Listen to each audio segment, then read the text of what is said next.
예, 오늘 본문 이제 데살로니가후서 3장 3절 말씀 위주로 한번 살펴보고자 원합니다.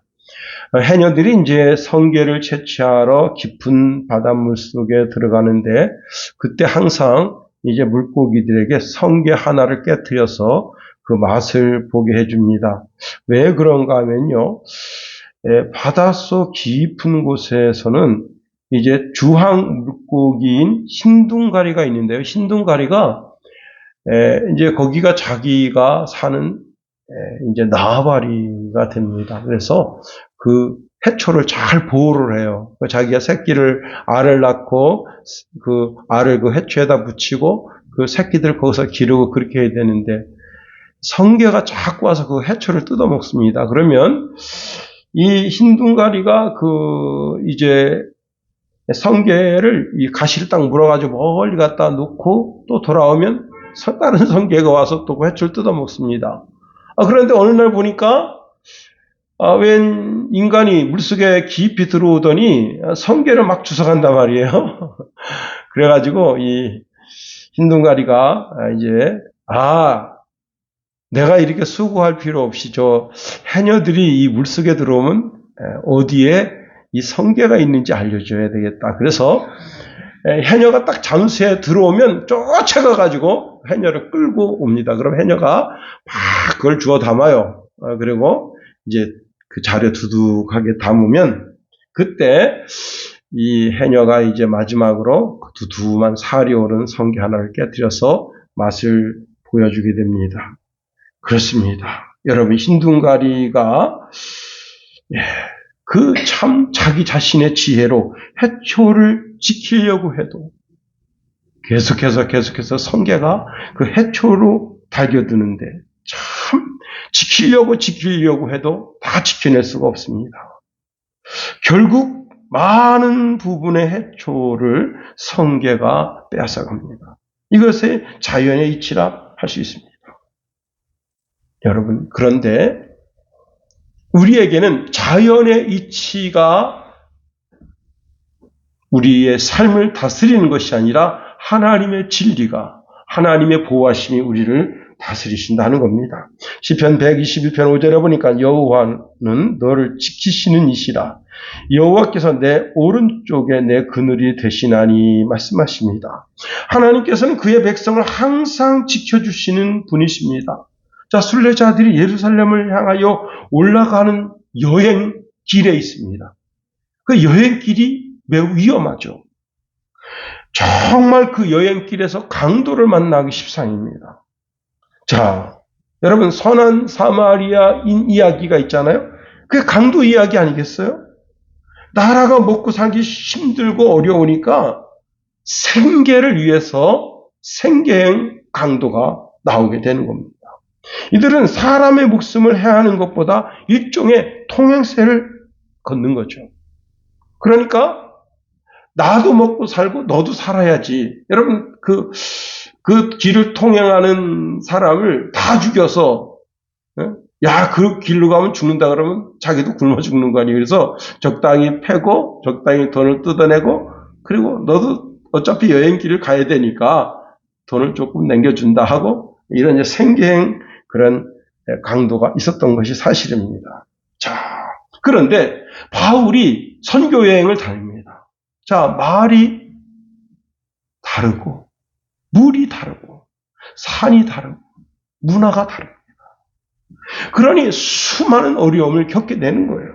고린도후서 11장 26절 27절에 그가 당한 그 고통, 고난, 여행 중에 당한 고난을 이렇게 고백합니다. 여러 번 여행하면서 강의 위험과 강도의 위험과 동족의 위험과 이방인의 위험과 시내의 위험과 광야의 위험과 바다의 위험과 곧 형제 중에 위험을 당하고 또 수고하며 애쓰고 여러 번 자지 못하고 줄이며 목마르고 여러 번 굶고 춥고 헐벗었다 했습니다. 바울이 이렇게 상상할 수 없는 고난 속에 있었어도 하나님은 그의 생명을 강건하게 지키셨다는 겁니다. 자, 그러니 우리는 이렇게 기도할 수 있어야 되는 겁니다. 하나님, 나를 지켜주시옵소서. 또 우리는 이렇게 노래할 수 있어요. 예, 하는 거예요. 하나님은 나를 지키시는 자. 그렇습니다.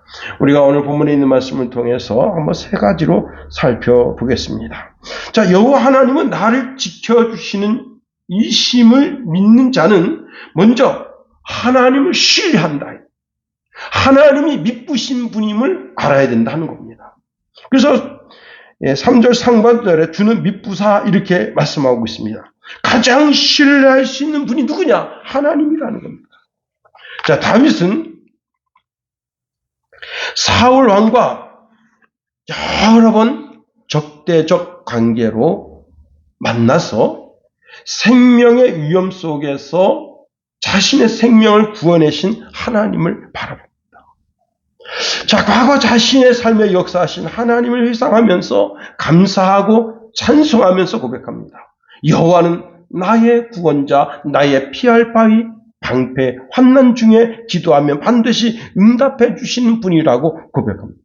사무엘하 22장 1절 이하에 보니까 여호와께서 다윗을 모든 원수의 손과 사울의 손에서 구원하신 그 날에 다윗이 이 노래를 말씀으로 여호와께 아뢰어 이는 이르되 여호와는 나의 반석이시요 나의 요새이시요 나를 위하여 나를 건지시는 자시요 내가 피할 나의 반석의 하나님이시요 나의 방패시요 나의 구원의 뿌리시요 나의 높은 망대시요 그에게 피할 나의 피난처요 나의 구원자시라.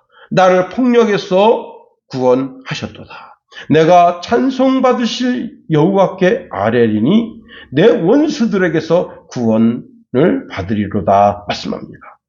여러분, 세상에 우리가 의지할 만한 것이 무엇이 있겠는가 하는 겁니다. 예, 제가 이제 우리나라 국방력이 참 대단하다. 참 얼마나 대단한지, 이런 미사일 종류도 여러 가지가 있고요. 대포도 이제 100km까지 날아가는 대포가 있고요. 비행기도 이제 랩타 21인가요? 그거를 이제 그게 4.5세대인데 지금 6세대 전투기를 지금 만들겠다. 우리나라가 지금 이제 그 전투기 모든 부품을 다 만들 수 있는데 딱 만들 수 없는 게 뭐냐면 엔진만 못 만든대요. 엔진만 만들면 이제 미국이 똥줄 타는 거죠. 왜냐? 미국보다 미국 과학자들이 사실 멍청해요. 여러분 그 챌린저 터지는 거 봤어요? 와, 저는 진짜 가슴 뭉클하더라고요. 미국 전 국민이 지켜보는 가운데 거기 비행사들이 챌린저에 딱 탔습니다. 76초 만에 빙빙 빵 다 죽었어요. 그 에러 하나 그날 이제 원래 그러니까 영상 11도가 되면 그 고무링이 수축을 해가지고 비행하면 안 된다. 이 우주선을 띄우면 안 된다고 하는 과학자가 있었는데 그 과학자의 말이 무시가 됐대요. 고무링이 수축되면서 그러다가 연료가 있어서 거기서 이제 가스가 분출되면서 불이 붙어가지고 뻥 터진 겁니다. 참.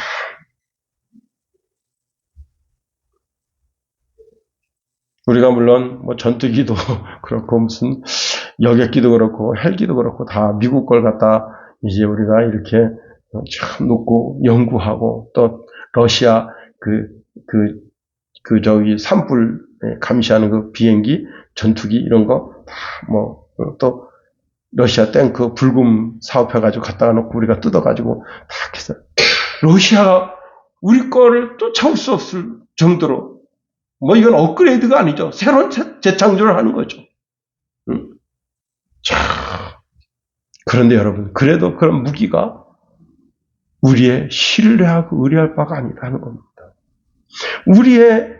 우리가 신뢰하고 의뢰할 바는 오직 하나님뿐이라는 겁니다. 자, 그리고 오직 신뢰할 대상으로 하나님은 자기 자신을 우리에게 나타내 주시는 겁니다. 여러분, 세상을 의지하지 말라는 거예요. 세상을 믿지 말라는 겁니다. 오직 하나님만 사랑하라는 겁니다. 여러분, 은행 믿으시나요? 응? 여러분, 그래도 세상에서 가장 신뢰할 만한 것이 은행 아니에요? 그죠? 예. 오래전 새마을금고. 야, 그때 240억인가요? 예. 한 여직원이 240억을 그 은행에서 빼가는데도 몰랐어요. 그게 은행이라고. 농협. 농협. 제가 이제 주일 설교 때도 말씀드리려고 준비했는데, 하룻밤 사이에 5억 2천만 원 날아간다. 농협에서. 하나은행. 여러분 자주 뉴스에서 들어본 단어들입니다. 여러분, 오빠 나 믿지? 야, 너 오빠 믿지? 근데요, 그 오빠가 다른 데 눈 돌려서 부부싸움 하다가 갈라지고, 세상은 의지할 것, 신뢰할 만한 것이 아무것도 없습니다. 오직 우리의 신뢰할 바는 여호와 하나님뿐이라는 겁니다.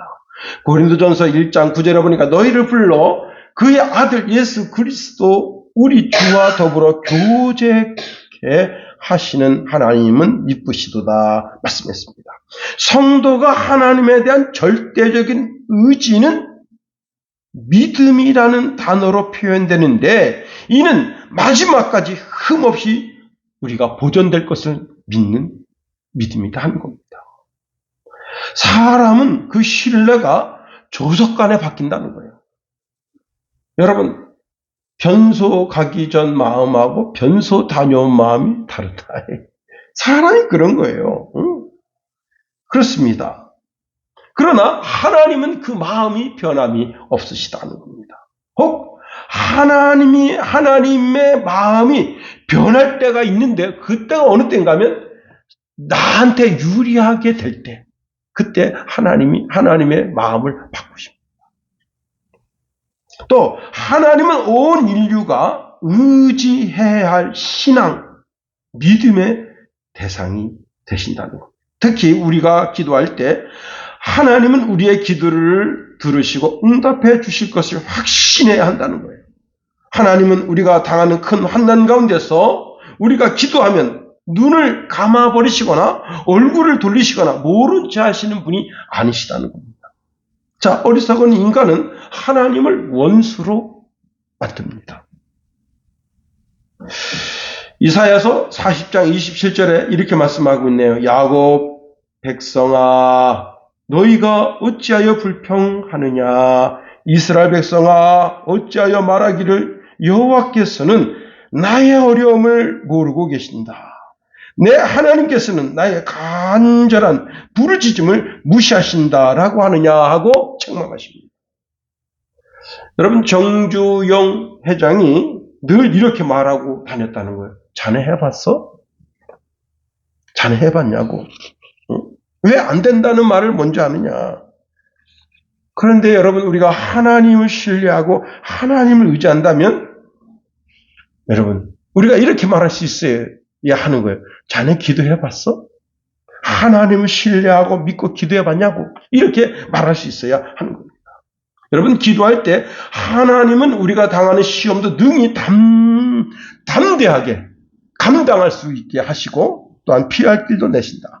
고린도전서 10장 13절에 보니까 하나님이 감당할 시험 밖에는 너희가 당할 것이 없나니 오직 하나님은 미쁘사 너희가 감당하지 못할 시험 당함을 허락하지 아니하시고 시험 당할 즈음에 또한 피할 길을 내사 너희로 능히 감당하게 하시느니라 말씀하십니다.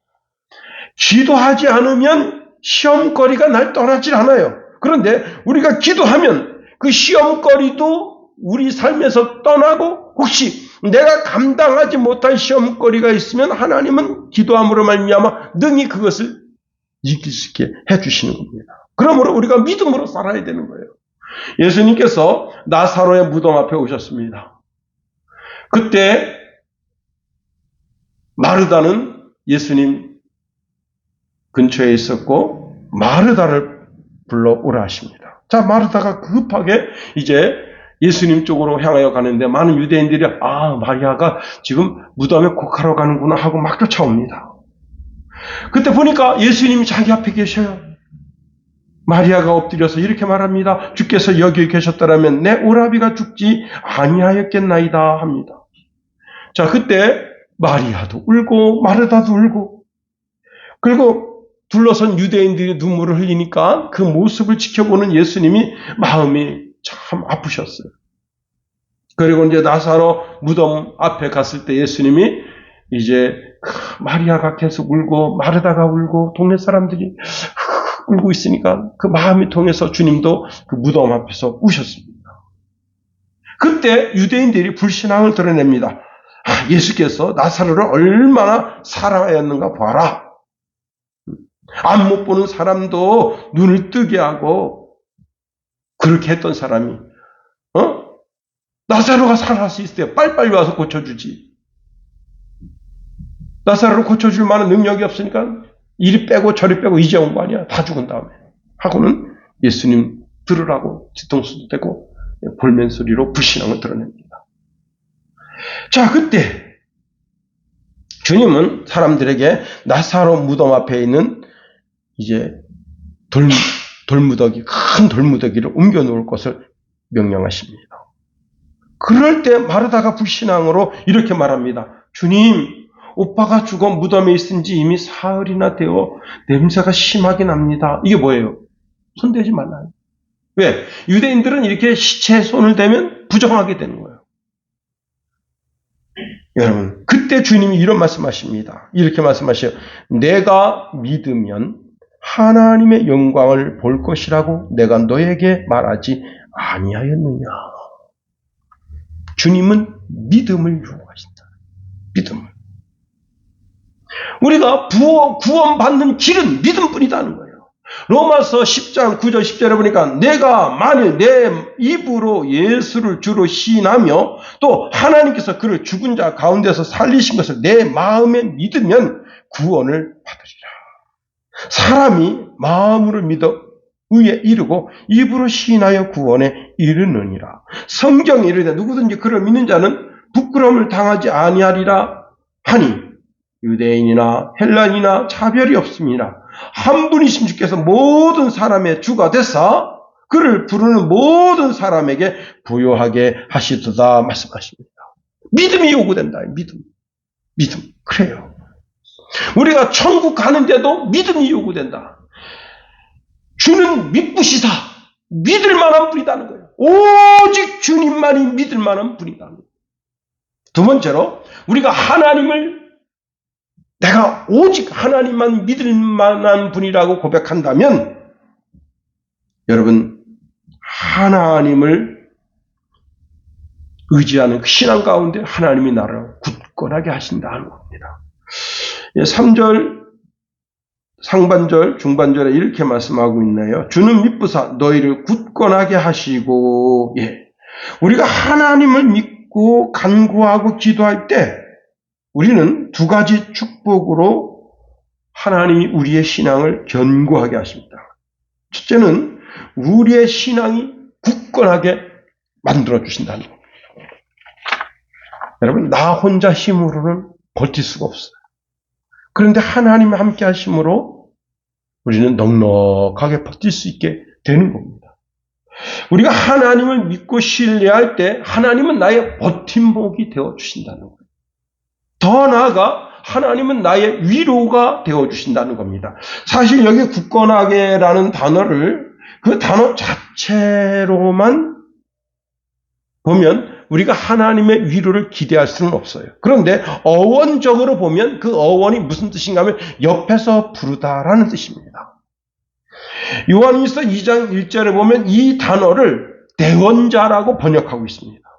자, 하나님 아버지는 우리의 위로자로서 내 옆에 오셔서 내게 말씀을 주시는 분이시다는 겁니다.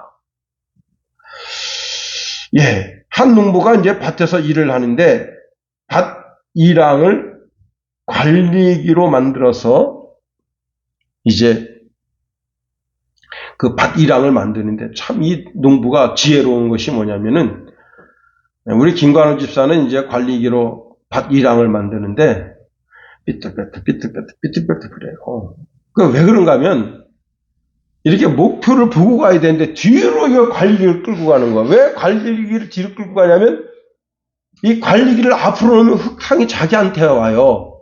튀는 게. 그래서 이 관리기를 만지는 사람은 반드시 앞치마를 하고 그 다음에 앞에 보호대라고 안경을 써야 되는 거예요. 그런데 이걸 거꾸로 하면 어떻게 되냐면 흙이 저쪽으로 튀니까. 그러니까 어떻게 돼요? 이렇게 하고 뒤로 보면서 목표물을 향해서 가니까 삐뚤빼뚤. 아버님이 아이고 너는 어떻게. 근데요, 야, 이 지혜로운 농부입니다. 어떤 농부인가 하면 이 농부는 줄을 띄워요. 줄을 띄워서 1년에도 제가 너댓 번 그분을 봅니다. 줄을 딱 띄워서 관리기를 이렇게 가면서 줄을 달아 아주 진짜 꼿꼿해요. 그런데 하루는 혼자 하는 거, 혼자 하니까 여기서 말뚝 받고 저기 300m 가가지고 말뚝을 또 이제 다시 고정을 하고 왔다 갔다 하니까 얼마나 시간이 들어요. 근데 어느 날 그 아내가 왔습니다. 아내한테 이만한 이제 막대기로 이게 80cm인데 80cm 이렇게 옮겨놔라. 그러니까 이 아내는 저기서 유튜브 보면서 남편이 그러니까 왜요? 말뚝 옮겨! 그러면 이 말뚝이 딱 옮겨놓고 딱 꺾고 그러면 남편이 줄을 팽팽하게 하고 관리기로 쓱 하고. 지혜롭죠. 응? 혼자 할 땐 힘들어. 근데 옆에서 같이 그 일을 하니까 줄이 반듯해요. 야, 진짜 어떻게 이렇게 꼿꼿하지? 그렇게 할 정도로. 아내가 옴으로 남편의 일에 위로자가 될 뿐만 아니라 그 작은 일에 큰 도움이 됐습니다. 하물며 하나님이시겠는가 하는 겁니다. 시편 46편 1절에 보니까 하나님은 우리의 피난처시여 힘이시니 환난 중에 만날 큰 도움이시라. 그러므로 땅이 변하든지 산이 흔들려 바다 가운데 빠지든지 바닷물이 솟아나 뛰놀든지 그것이 넘침으로 산이 흔들릴지라도 우리는 두려워하지 아니하리로다. 여러분, 산이 흔들려요. 응? 바다가 흔들려요. 야, 바다 무섭죠. 그 동남아시아 어디 지역에 해일이 일어가지고 바닷물이 그냥 10m 되는 물이 한 번 온 게 아니라 2번 왔어. 와. 그러니까 그때 많이 죽어서 사람들. 이게 이 바다에 갔어요. 바닷물이 갑자기 슉 빠져나가. 그때 도망가야 돼. 왜? 저기서 하고 이게 지진파가 생기면서 물을 확 당겼다가 그게 물이 뭉쳐가지고 10m 더 되는 물이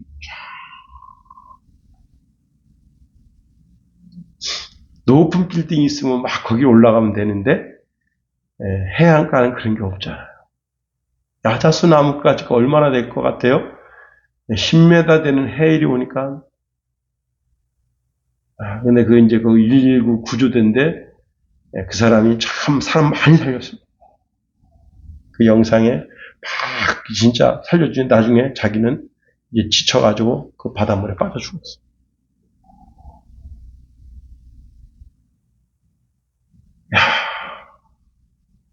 땅이 흔들리고 바다가 흔들리고 산이 흔들리고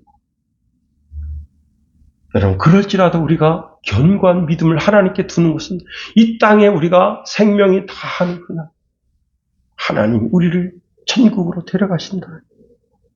그러므로 믿음이 견고한 사람은 흔들리지 않는다는 거예요. 오히려 소망을 든든하게 한다는 겁니다.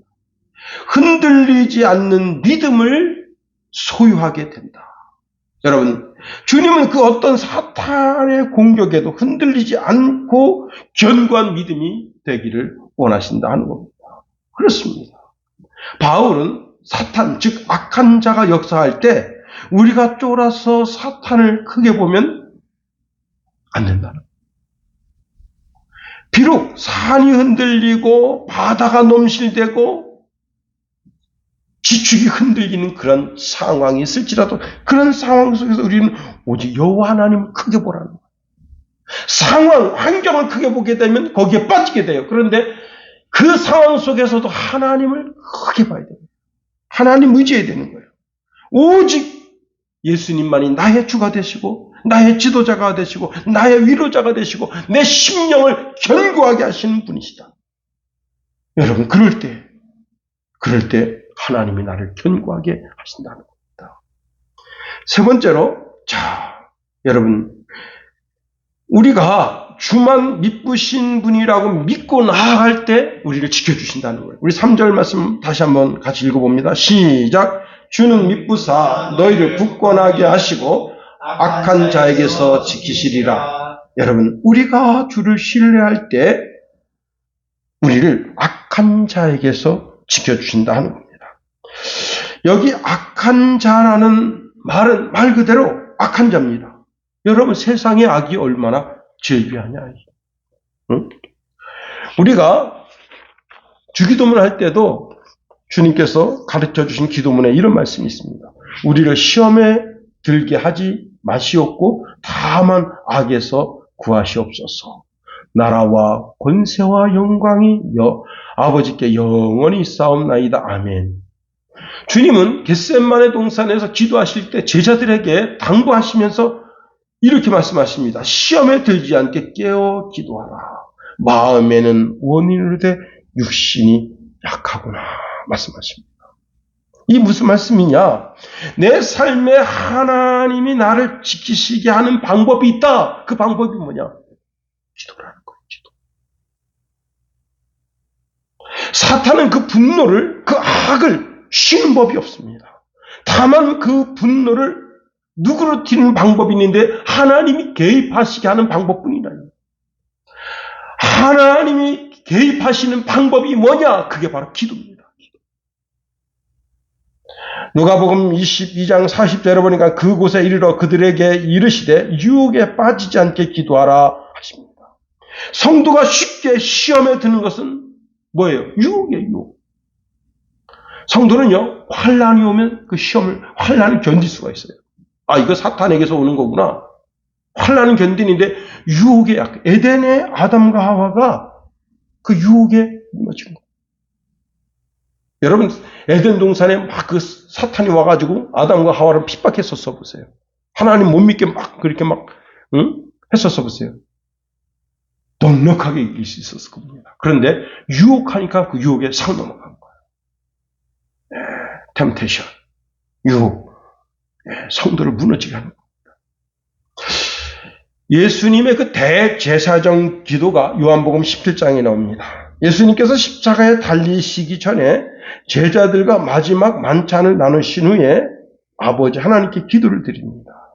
이 기도문에서 예수님 자신을 위한 기도와 제자들을 위한 기도와 그 다음에 미래의 모든 믿는 자들을 위한 기도를 거기에 기록하고 있습니다.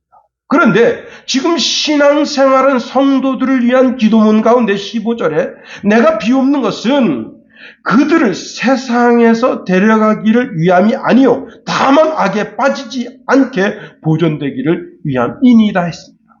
여러분, 실로 놀랍지 않나요? 많은 사람들이 생각합니다. 예수 믿는 목적이 뭐예요? 천국 가는 거. 답이 맞았는데 틀렸어요. 죽어야 천국 가지. 응? 어떤 주일학교에서 선생님이 물어봤댔잖아요. 얘들아, 어떻게 천국 가지? 그러니까 답이 여러 가지가 나왔어요. 근데 그 앞에 아주 똑똑한 애기인데 어떻게 천국 가지? 그러니까 그 애가 그랬다는 거예요. 죽어야 천국 가죠. 그랬다는 거예요. 여러분, 우리가 예수 믿는 목적이 천국 가는 게 목적이 아닌 걸 알아야 됩니다. 잘 생각하세요. 예수 믿는 목적이 천국 가는 게 우리 예수 믿는 목적이 아닙니다. 그거 어디서 나오죠? 마태복음 25장에서 나와요. 예수님이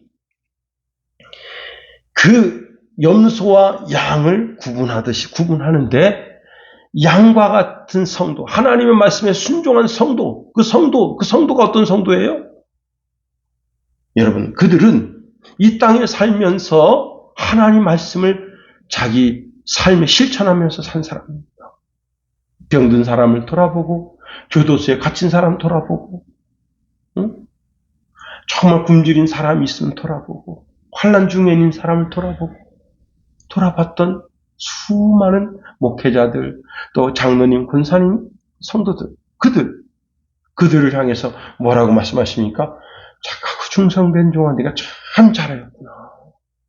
내 잔치자리에 참여하라 하면서 잔치자리에 앉게 하는 거예요. 예수 믿어서 천국 가는 것을 답으로 생각하면 큰 오산입니다. 우리는 예수 믿고 뭐예요? 이 땅에 작은 예수로 살아가는 게 우리 삶의 목적인 거예요. 그래서 우리가 작은 예수가 되어야 되는 거예요. 예수 마음을 가져야 되는 거예요. 그렇습니다. 마귀는 성도가 하나님의 말씀을 듣더라도 실천하지 않고 게으른 신앙이 되기를 원합니다. 그래서요, 예수님이 씨 뿌리는 비유에서 돌짝밭, 길가밭, 그 다음에 여러분 가시덤불밭이 있는 거예요. 결국은 하나님의 말씀을 듣고도 행치 않는 거예요. 깨닫지 못하는 거예요. 우리 마음에 하와처럼 의심의 마음이 들어서 결국은 진리의 말씀을 삼켜버리는 거예요. 그리고는 자기 삶에 마귀가 일하게 하는 겁니다. 마귀는 모든 악의 근원이 되는 거예요. 우리가 기도할 때 하나님을 신뢰하고 기도할 때 하나님은 악한 것이 감히 우리를 손 못 대게 하십니다. 그런데 여러분, 우리가 기도하지 않으면 어떻게 되는 거예요? 좌편, 염소편이 되는 거예요. 교회 다니면서도 하나님 반대편에 있어. 여러분, 세상 정치는 야당도 있고 여당도 있을 수 있어요. 그런데 하나님 정치는 야당은 어디예요? 염소뿐이 없어요. 지옥밖에 없어요. 착각하면 안 돼요. 목사는 여당이고 장로는 야당이다. 큰 착각이에요. 아, 나는 스스로 지옥 간다. 자기가 그렇게 선언하는 것과 똑같아요. 나는 내가 교회 장로인데 목사님 반대편에 섰다고. 목사도요, 하나님 편에 서지 않고 하나님 반대편에 서면 오늘의 염소가 되는 거예요. 자, 더 나아가 우리가 할 일이 하나 더 있습니다. 우리는 주의 말씀대로 서로 사랑하면서 살아야 되는 거예요. 로마서 12장 9절에 보니까 사랑에는 거짓이 없나니 악을 미워하고 선에 속하라. 자, 우리가 서로 사랑하고 선에 속하려고 노력하면 마귀를 밀어낼 수 있다는 거예요. 우리 삶 속에서. 더 나아가 악을 버리려고 몸부림쳐야 돼요. 데살로니가전서 5장 22절에 보니까 악은 어떤 모양이라도 버리라 했습니다. 이제 말씀을 마칩니다. 그렇습니다. 여러분, 자, 하나님이 우리를 악한 자에게서 지켜 주시기를 원하는 삶은 무엇에부터 시작된다고요? 기도하는 사람. 기도할 때 하나님이 하나님의 강한 능력의 손으로 우리를 지키신다. 기도하겠습니다.